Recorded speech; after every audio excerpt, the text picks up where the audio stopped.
Ayan na mga ka-alright, so nandito tayo ngayon sa bago naming nabiling bahay. And we're proud to say na yung mga ganitong opportunity dapat tinitake advantage natin. So, let's take a quick tour bago siya maparent doon sa tenant.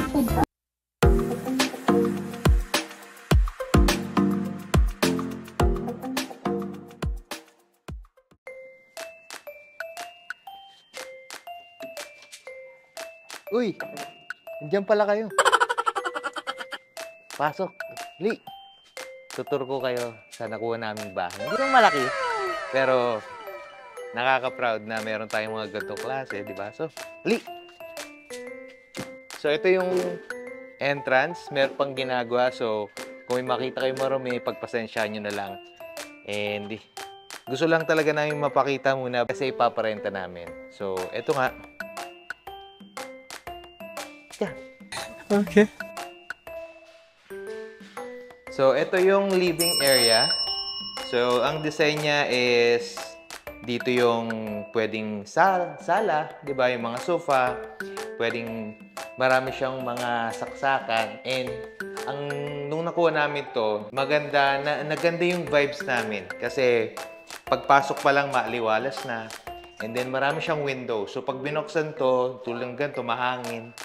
Masarap yung pakiramdam. So, presko. And then, nakuha namin siya as is na RFO. So, yan. Maayos na talaga siya lahat. And then, bago ngayon, nagkaroon pa ng punch listing. So, pinakita rin natin yan dun sa mga previous video natin. Mga pinagawa namin, mga nakita namin. Kasi, nung nakuha namin to, 1 year na siya. So, meaning, medyo may mga nalumang mga pintura, mga yero, kung ano man. So, pinabago namin yun, pinaayos namin sa engineering bago siya i-turn over. So, yun nga. So, this is the area. Punta tayo sa kitchen. Wow!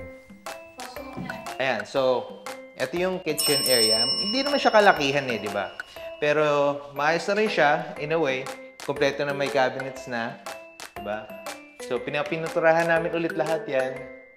Ayan, so, ayan, di ba? So, okay na siya. May space na siya dyan for plates, glasses, or kung anumang glassware na pwedeng ilagay ng tenants or namin, di ba? And then, sa baba, and then yung sa kung ano man, di ba? So, yan, maayos siya lahat. Okay? Medyo marumi pa, pero kompleto na siya. May tubig na rin, di ba? Ayan. And then, pakita natin yung bathroom. Mabilis lang. So, ito ang bathroom. So, di ba? Hindi naman siya yung kabonggaan. Pero, meron na siyang bathroom. Kompleto na rin with tiles. Diba? So, many space lang. Kompleto na siya with sink. Meron na ring toilet. And then, bidet. Meron na rin siyang shower head. Okay? So, kompleto siya. Okay? Tayo dito sa service area. And service area, di ba, kadalasan nandito yung mga laundry, kung ano mang patuyuan. So, again, meron pang ginagawa. So, pagpasensya nyo kung may makikita kayong ganyan. Ayan. So, ito dito, ang stylist, parang dito yung washing machine kasi dito, di ba, may saksakan na. Ayan. So, may saksakan na rito. Then, balak rito, siguro, para tatakpan pa namin. Kasi pag open na open, pwedeng masyado maulan. Though mawawala yung ventilation, mas importante pa rin merong cover. So, siguro parang grills na lang, bakal kung ano man. Ayan. Ayan, service area. Ayan. So, bago tayo makit pala, pakita ko na sa inyo yung parang meron na siyang mini storage dito. Diba kadalasan pag may mga stairs, may storage. So, ayan. So, pakita na natin mabilis. Ayan. So, pwede ka mag-store dito. Uulan na, guys. Uulan ng mga Cora. Ayan. So, dyan, kung gusto mo mag-store ng kung anumang gamit, pwede dyan. Diba? Ayan. So, okay tayo. Pakita natin sa inyo yung taas. Sa taas, andun yung mga kwarto na pinapaayos pa nga namin. Pinapabutasan namin kasi yung tenant nag-request na meron silang dalawang AC. So, pinalagyan namin siya ng abang para sa AC units and yung butas mismo. Though, medyo hesitant kami nung una kasi bagong pintura nga, di ba, nag-punch list. pinapintura namin, pinaretouch namin lahat, and then kailangan butasan. So medyo nag-hesitate kami na slight, pero since kailangan ng tenant, pinabutas namin. So yun, punta tayo sa taas. Ayan, so medyo pagpasensya nyo na. Marami pa nga rito kasi may ginagawa. Ayan, so yung mga apak, pero ganyan karumi kasi ganyan din kabago yung pintura. So kakapit yung dumi. Diba? Si Sir Alvin. Wala si Sir Alvin. Ayan, si Sir Alvin. Iyo. Ayan, so ito yung second room. Dito muna tayo sa masters. Kasi may ginagawa si Sir Alvin. Ayan, so pakita natin yung masters bedroom. Ito yung medyo mas malaki ng konting room. Hindi kalakihan. Again, hindi naman siya malaki yung property. Ang area nito is 28 square meters lang. Again, hindi siya malaki. Pero 2 stories, so 28, 28, 56. Okay, so pakita natin yung master's bedroom. Ayan, so master's bedroom. So, di ba? Tamang-tama lang para meron kang space for bed. Kung saan man, dito or dito. Di ba? Pag ganun, sa gitna ko, anumang balak mo o anong balak ng tenant dito, then may dalawa siyang windows. So, kung kailangan yung ayaw nyo mag-aircon, bukas lang.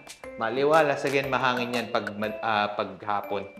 Saka medyo maulan kasi, kaya walang hangin. Ayan, so pinabutasan namin dito, pinalagyan namin abang, pero i-retouch ulit yan kasi syempre, binutas eh. Ayan. So, nilagyan ng masilya kung ano man. Ayan, inayos. Pipinturahan pa yan. Ano pa to eh? Skim coat pa lang to eh. Ayan, so pipinturahan pa yan, first layer, then second layer para maging ganito. Ayan, para maayos yung pintura. Ayan, so meron din siyang cabinets dito. Maliit lang yung cabinets natin. Pero, enough para magkasya yung mga clothes and kung ano man, di ba? Ayan. Okay? Goods. Punta tayo sa kabilang kwarto. Ayan. Tayo sa kabilang kwarto. Ito, balcony. Pakita natin mamaya yan. Pero dito tayo. So, sa kabilang kwarto, mas malaki yung cabinets niya. Meron din, syempre, may dalawang windows. So, pakita natin yung cabinets. Ayan. So, dito, so, pwede rito yung mas maraming gamit. Kung ano man. Sa master's bedroom, pwede pa rin maglagay ng additional na cabinet doon. Pero yun yung ready na cabinet. So, kung baga ito, itong cabinet na ito, dugtungin sa kabila, nilagyan lang pagitan. Yun yung usual style sa mga gantong, gantong apartment type. So, yan. Yung gitna niyan, yung cabinet sa kabila, ito yung cabinet sa kabila. Nice. Master's bedroom, and then yung second room, bedroom. Okay, so yun siya. So, pag bubuksan mo yun, ganun rin yung space niya. Okay. Ganyan din siya. Ayan din. Okay? So, ayan. So, natin to.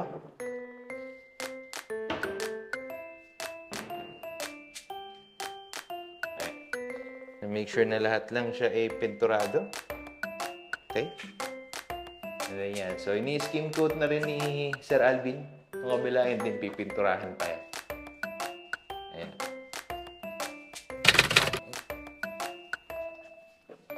Ayan. Yon. So, ito na yung balcony. Makikita mo yung neighborhood mo. Ayan si Whitey. Sasakyan. So, meron din dito, syempre, yung mga ilaw mo. Ito yung pinakapasad ng bahay. Yan, pinakita natin dyan. And then may drainage, may drain, and then naka-tiles na rin. So, just enough na para makita mo yung mga tao, gusto mag-inom-inom, dalawa kayo ng kung sino man tropa mo. Huwag kayo magsiksikan dito, ha. Tama lang. Ayan, so yan ang balcony. Lock na natin. Ayan. So, ayan ang ating quick tour ng bahay. So, share ko na lang rin siguro paano namin nakita tong property na to. Kasi kami ni Mami Alright, talaga naghahanap na rin talaga ng property. Kasi feel namin it's a good investment. So kasi sa yung current na bahay namin dun sa kabila, balak namin dun is para kay Ate Anya. Yun yung para kay Ate Anya. And eto, pag tumagal, para kay Lia. So, di ba yung mga property kasi hindi naman bumababa ang value ng mga to eh. Kahit na maliit siya ngayon, in the future, pwedeng tumaas yung value. And pag nangyari yun, pwede na yung benta, pwede kami kumuha mas maganda. Pero pag nakaipon pa kami ulit ni Mami, balak namin, kumuha pa kami ng third property na para naman sa amin. Hindi naman kasi kami mayaman. So as you can see, di ba? Itong tour ng bahay is very modest lang siya. Hindi siya yung, di ba, yung grande, mga mansyon. Hindi siya ganun. Pero, again, we're proud to say na at this age, at yung hard work namin nagbubunga. Nagbubunga na and ang sarap ng feeling nun. Ayun. So, i-share din namin yung proseso kung paano namin nakuha to. And if you guys are interested, keep on watching. And papakita namin lahat yan sa video. Pinakita lang namin yung small glimpse. Siguro pag natapos lahat to, yung talagang malinis na, itutour natin ulit ng mabilisan. Okay? Pero yun siya. Salamat sa panonood. Salamat sa pagsubaybay. And we'll see you soon. Pabush!